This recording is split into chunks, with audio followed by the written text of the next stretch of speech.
CEO of Star Boxing. That is my good friend Joe DeGuardia. Joe.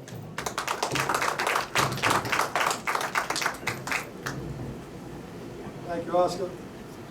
You know, this truly is the best sport in the world. There's nothing like boxing.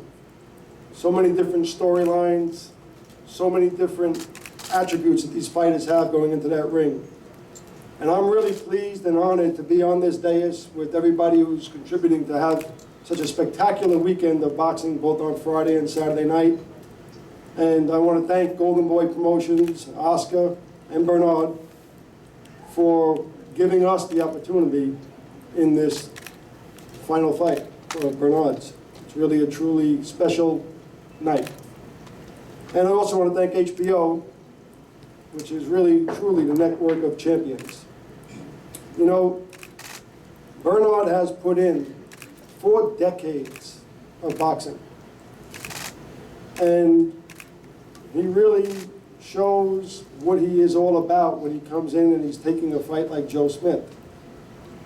And I'm going to tell you that Joe Smith is a product of decades and decades of boxing as well. You know, he grew up, went to that gym when he was young, but like so many of us in this sport, we're deep-rooted in this sport. Oscar came into the sport, his father was a fighter, trained him. I came into the sport, boxed my way through school.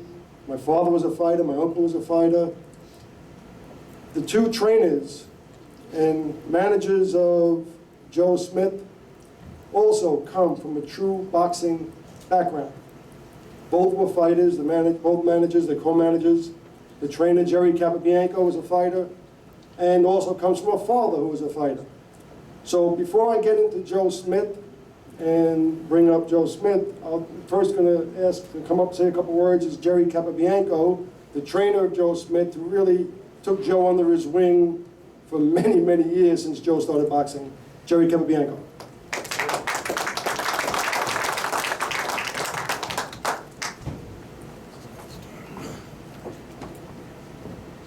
I would like to thank Joe DeGuardia and Star Boxing.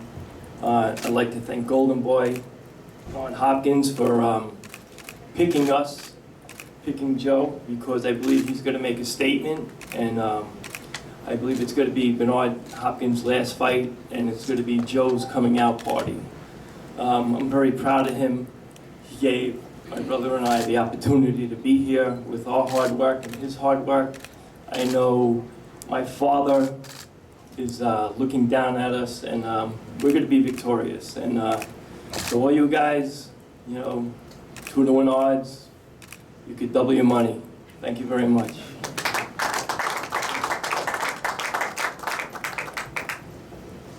Well, as I mentioned, Bernard truly has had a legendary career. And one of the great storylines in boxing, which is why it's going to be so special on Saturday night, and why, frankly, if you didn't buy tickets, get them. And if you are not coming to the fight, make sure you watch it on HBO, because this is truly history. It is almost like the passing of the guard. One way or another, this is going to be the last fight you'll be able to see a man who has fought 4 decades in this ring and has really done it his way. It's Bernard Hopkins. And while I was sitting up here, and as we've been here for the whole week of the fight, you see, it's almost like the king. People come up, shake his hand. I went up, shake his hand on the way up. And it's almost as if, in some respects, they don't really recognize Joe Smith, because really, aside from the sensational knockout over Fonfara on NBC about 6-8 months ago, the country hasn't seen Joe on television. And that night, he was a 15 to 20-to-1 underdog when he knocked out Fonfara. Tonight, as Jerry just mentioned, he's a 2-to-1 underdog with Bernard. But this actually is, as Oscar has pointed out, probably the most dangerous fight that Bernard can take. And it's truly going to be special to watch either that last victorious fight of Bernard's or the changing of the guard. And in my belief, we really truly believe this is the changing of the guard. We believe that, like many times happens in the past, the coronation, the changing of the coronation, it's going to happen on Saturday night. And actually, we believe that this country is going to see the common man rise up. And Joe Smith is the perfect example of the common man. Okay? He is truly what America is like. He's a heart lion from New York, and he's also the kind of guy, like so many other people out there in this country, that get up early in the morning and has plied his craft. And his craft now is as a boxer, but he's a hard-working union member, right? And you know, we do like to mention that because it is a part of him. He's a laborer, the International Brotherhood of Laborers Union, right? Local 66, still working, okay, still expecting to keep his union card, no matter how big he becomes in this sport. And frankly, his manager and trainers are all part of the Operating Engineers Union, right? So these are working people. These are people that are looking to make it better in America, make it better and move on and move to the next level.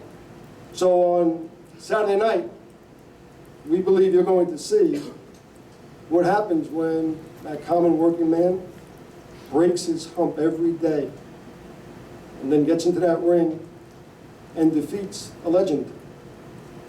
And then the doors open up. And Joe Smith has been working very hard to get that done. I'm very proud of him. He's really focused on the thing that he needs to do, and that's get into that ring and do what he has to do on Saturday night and do like he did before, surprise everybody and come out victorious. Ladies and gentlemen, I'm very proud to introduce to you from New York, Joe Smith, Jr. Yeah.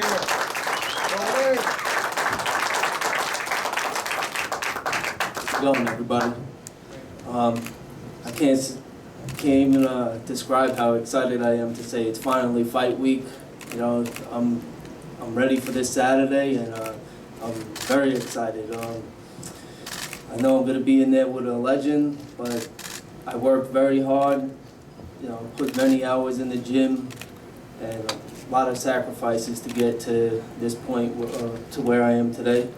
And you know, I'm just ready to get out there and put on a great show Saturday. I know I'm fighting, but no, he is a legend. But when he's in there with me Saturday night, he's just another opponent to me, and I'm looking to get him out of there and stop him, be the first person to stop him in his career. Thank you. Yeah.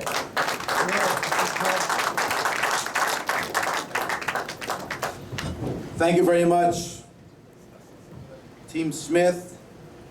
And now it is my pleasure to introduce to you Team Hopkins. He has an incredible team with him over the years. They've been working with him day in, day out.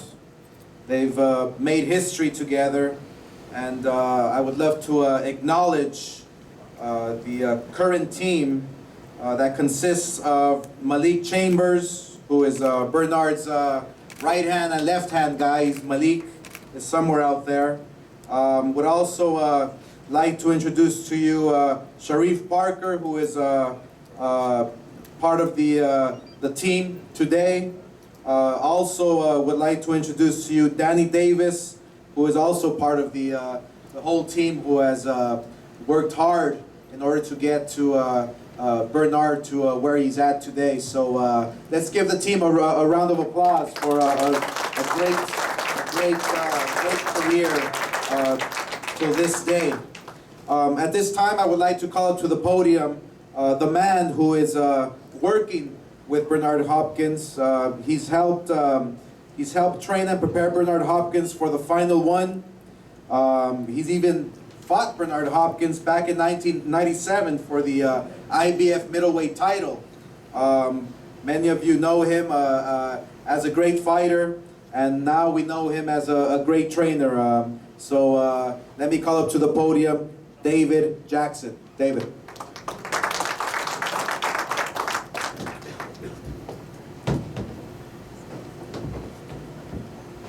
Good evening. So glad to see all the press that's here, that's attended this fight. Truly a pleasure. Good to see a lot of friends here in Los Angeles, a lot of friends in boxing. There's a lot of things that could be said about this fight that we continue to talk about and talk about and talk about, but Saturday is the day. Smith's side, they feel good and they feel confident. Our side, we feel great and we feel confident. It's a very good fight. It's a fight that fans need to see. You know, Bernard, there's so much you can say about him, but you know, one thing you have to say is he definitely seeks the best because he is from that school of the best. And this is a good fight for the fans to see Bernard go out on. There's nothing more I can really say about Bernard. He's just a tremendous individual in the ring and out of the ring. So just, you know, for the fans that can come and see it, please be attended. Those that can't see it, watch it on HBO. And we look forward to a very good evening of boxing. Thank you very much. Thank you, David.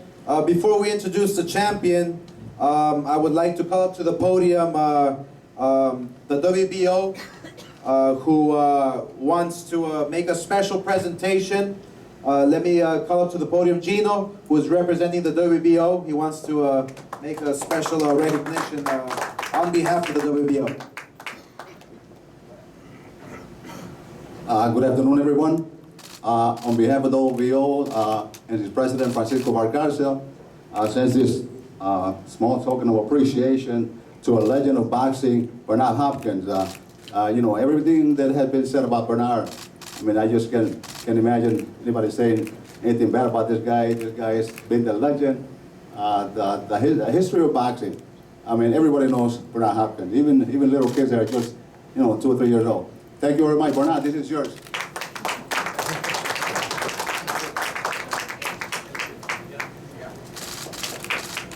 Thank you.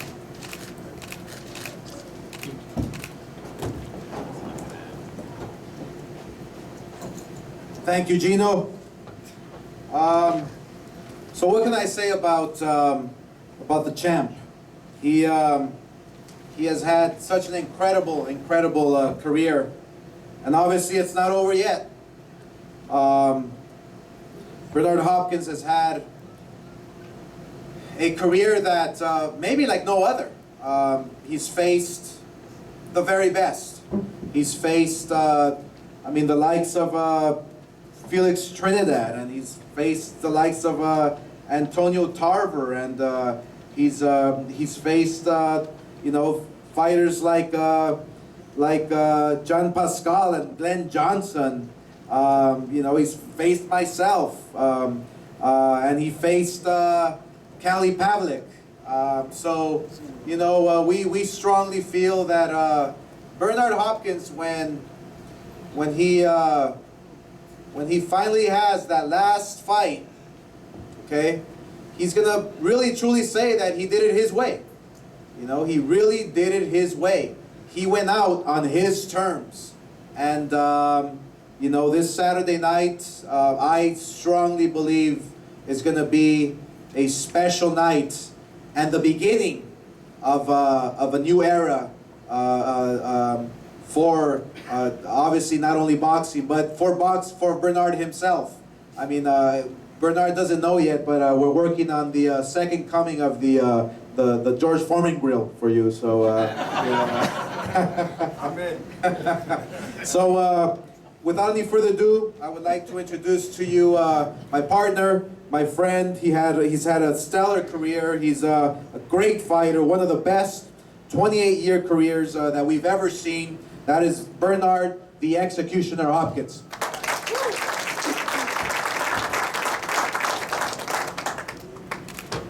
A lot of things been said, HBO and everybody's involved, so I don't really have to like repeat all the thank yous because they know where my heart is at and where my discipline at, and you know, we're not gonna go and waste time doing it. So you know, people got things to do.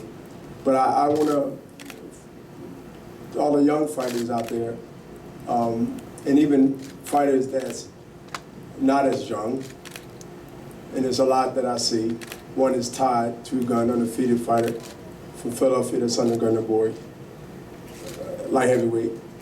But the reason I said that, and whether you're with Golden Boy or not, and Kathy, who I respect, and everybody that's in the business of boxing behind me,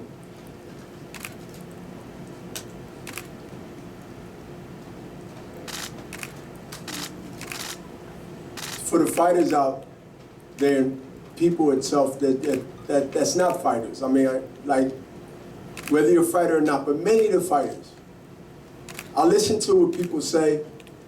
I listen to words because words normally give you some kind of blueprint on what a person is thinking, what he's about,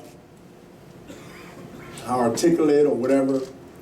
It's not fully judging, but it gives you some type of platform to work with.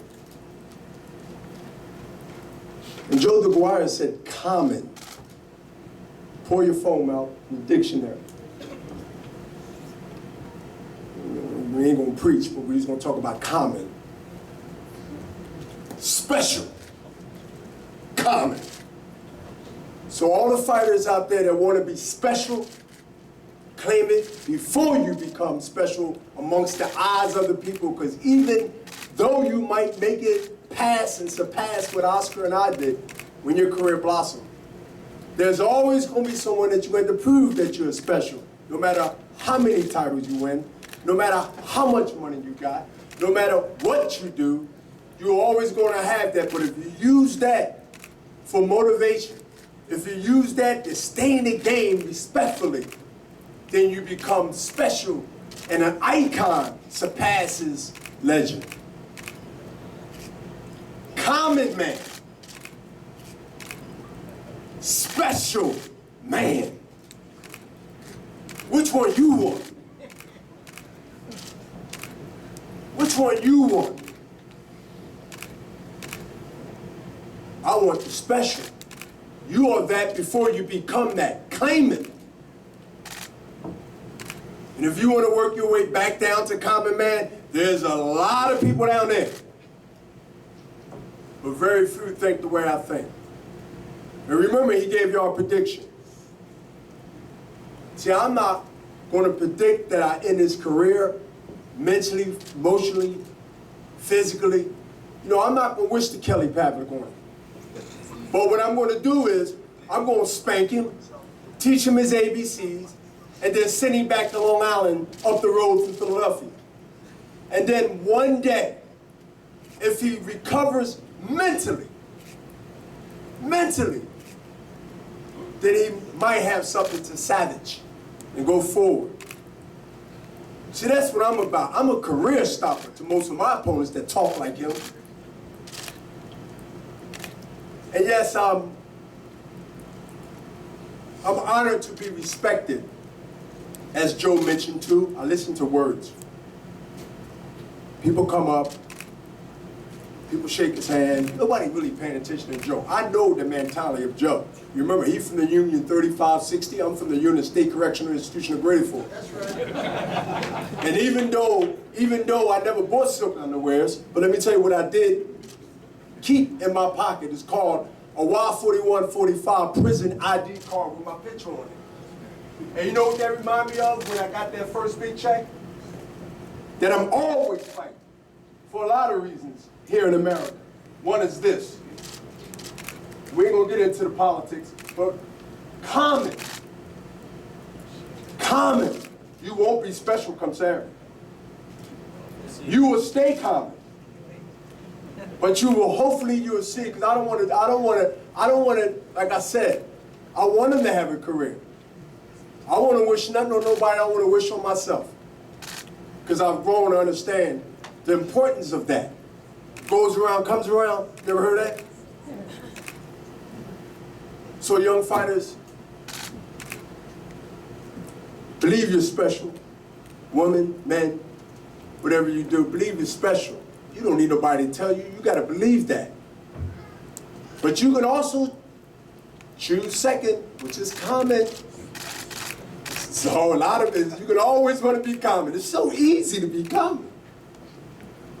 cracked one guy that somebody, I don't even know the guy who y'all making a big deal about, whether he can fight or not. Figueroa, what it's like a taco. I don't know. Who is it? They make it like he knocked out Sergey Kovalev or knocked out Andre Ward. I'm not underestimating. Power is power. But don't get me wrong. Power is power. If you knocked out 25 tomato cans, somehow all of them 25 tomato cans went over. So I respect that. I've been in the game too long not to respect whether a guy can hit or not. But are we just talking about power here? Or are we talking about matrix? Are we talking about reducing that? Once that's gone, and once that's not working, I heard no one say over the weekends what else he got. So you come into a gunfight and I got a Uzi and you got a 22 with one bullet. So I guess what? Listen, you can have those eyes, Joe. If you want those eyes, give me the Uzi. I want 100 shots at you. I want 20,000 things to do against your one thing that you're looking for, the George Foreman punch. You said the grill, right? So I wanted to throw that. Well, since I didn't educate a little bit, since I gave you some food for thought, enjoy the final one. Enjoy the textbook of the sweet science, as you heard starting this press conference. Sweet science. Sweet science. Out of the sweet science, from what I've been taught in boxing, not only by the old Philadelphia historic men that's either here or gone, but the sweet science has nothing to do with power. It's not like I hit like a, I can't hit. I beat you up. See, I beat you up. You look like you've been fighting when you fight, when you get beat up. So remember what he said. I just need y'all to remember, hey, might be right, might not be wrong. But remember what he said. And then witness and pay attention to what you see. That's all. Somebody got to be right and somebody got to be wrong. But I guarantee you nobody won't be even. Guarantee you that. Common man. Are you a common woman? Remember that common is so important. I'm going to use that in my speaking in the future. But common. Enjoy the fight Saturday.